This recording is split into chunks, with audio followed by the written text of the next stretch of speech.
And he's just staring at me. And I'm like, what? And he goes, Em had sex with mom. And I stood there and I was like, it didn't even hit me at that point. I was like, you're joking. And I looked at him and I'm like, don't say that. And he looked at me again and his expression didn't change. It was just stone cold. And he says the same exact thing. He goes, Em had sex with mom. You need to call dad. Hey, yo, what it do? It's your boy Scope back at it with another video. Now today we've got a video from the We're All Insane channel. Go check them out. Fair use. It's called My Mom's Affair with My 18-year-old Boyfriend. It's an evil world we live in. Let's get into it. I get home and I'm in the garage and my brother opens the door. And my brother is a very unserious person, I would say. Like, he just jokes around. You know, growing up, he was always very silly and he would just say stupid shit. And it wasn't abnormal for my brother to say stuff that was like, what the fuck did you just say, kind of thing. So he comes outside and he's just staring at me. And I'm like, what? And he goes, Em had sex with mom. And I stood there and I was like, it didn't even hit me at that point. I was like, you're joking. And I looked at him and I'm like, don't say that. And he looked at me again and his expression didn't change. It was just stone cold. And he says the same exact thing. He goes, Em had sex with mom. You need to call dad. And at that point, I can feel my heart like start pounding. I'm the type of person, and I think I've always been this way, but I'm the type of person where I'm like, I'll believe it when I see it. So I'm still denying what he just said at this point. And he goes back inside. I'm in like a total state of shock. Like, I don't even think I'm processing the fact that what he said was what he said. Like, that happened. It was like, that is so crazy. I'm so confused. Like, there's no way. Like, it just doesn't make sense to me.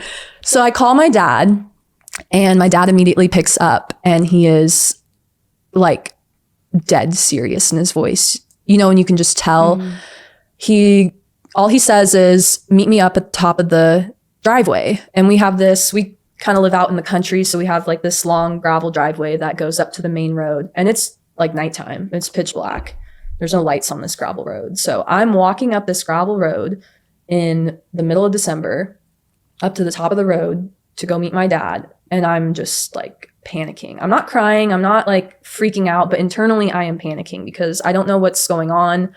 I haven't looked at my phone once again. Like, I don't know why I didn't look at my phone, but like my messages. And so I'm just walking up there and I'm thinking, okay, something had to have happened because my dad's not here and he's having me walk up to the top of the road right now. And I get up there. His truck is at the top of the road and I hop in. And I think before that point, I'd maybe seen my dad cry once when my grandpa died, his dad. But other than that, I don't think I've ever seen my dad cry before that. And when I got in my dad's truck and he looked at me and there were tears coming, you know, down his face, that's when it really sank in because I'd never seen my dad that broken before. And he said the same thing that my brother had said to me in the garage. See, guys, the reason I decided to highlight this video here is because this situation is way more common than you think. I've highlighted this on my channel countless numbers of times. There's a great clip by Joe Rogan where he's saying most men live quiet lives of desperation. And this is so true, guys. This situation happens all the time, but it gets swept under the rug. You don't really get to see it unless it gets highlighted in a public forum like this. That my boyfriend had sex with my mom. And at that point, I'm sitting in this passenger seat and I just remember losing it. Like, I don't remember what came out of my mouth, but I remember being so distraught. Like, what? How? Like, you know, hysterically crying, all that stuff. And my dad's trying to hold it together, of course. He's always tried to be the strong individual in the family. Right, because he's hurt. Yeah. But then he also has to see you being hurt and heartbroken.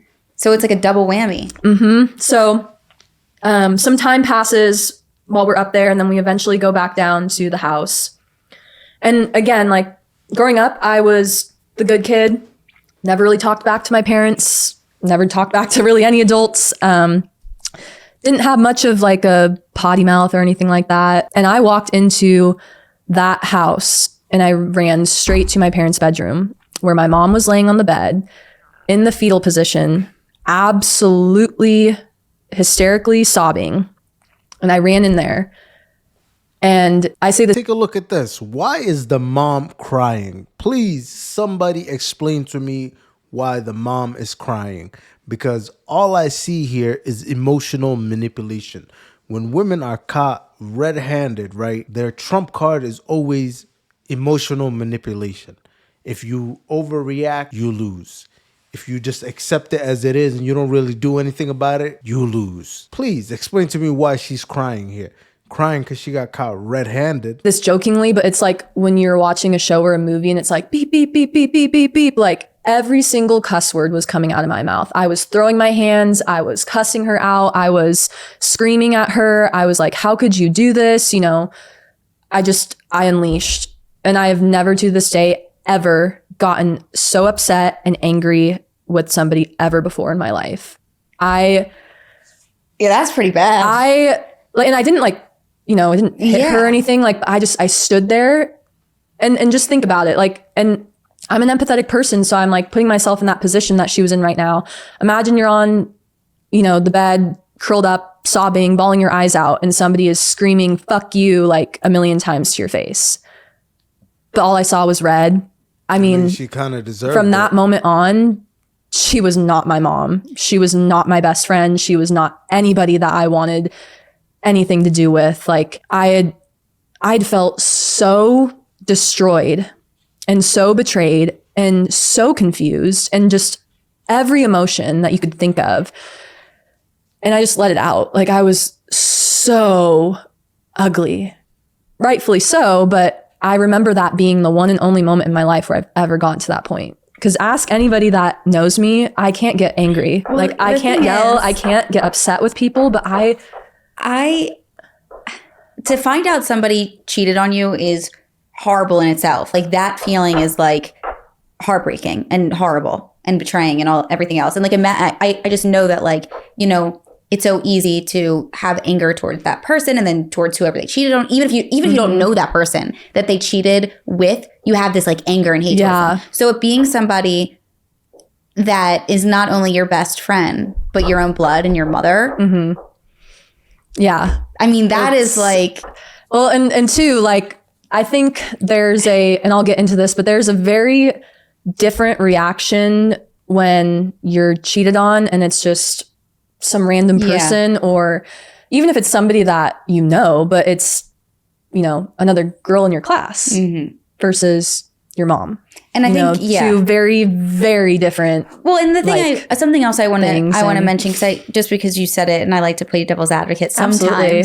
But you know, when you said like you try to put yourself in her position of like being there and crying and getting cussed at, you know, if I did something bad and then I was upset because I got caught, I mean, give it to me. Like, you know what I mean? Like, I just think that like you deserve it. But that's like my mindset and how I operate and how I think. I just think that like. And granted, you know, you're a good person, you're a sweet person. So you can go back and look back, like, why did this person do this? Or like, you know, what in their life or in their childhood, you know, what were they lacking to lead them to this kind of, like, and I get that. And I think that it is important to have that kind of mindset as well, because I think that having an understanding of why people do things helps us a little bit to forgive and understand. And as humans, we need to understand other people and why people do things. And that's the reason I highlighted this story here today, because you guys need to understand why these things are happening. You need to prevent these things way before they even get to this kind of state. And this is a really long video right here. It's about a 3-hour video. She explains that this incident apparently happened while the family was in the house. So she smashed this dude while the family was in the house. How disrespectful. You can't get more disrespectful than that. And then the worst thing of all, guys, this is literally the freaking worst part, is the dad ends up staying with her. Are you kidding me? How many times do we have to keep seeing the same old stuff from you guys? Guys just accepting bitter crumbs. Literally, anytime women are just like, let me just give you these little crumbs and you guys just accept it. But let me know your thoughts down below, guys. Let me know what you guys think. And I'm on my way to get monetized out here. Like the video, subscribe. I'm trying to get my first 1K subs. Help your boy get to that goal right there. I'll catch y'all in the next one. It's your boy Scope. I'm out of here.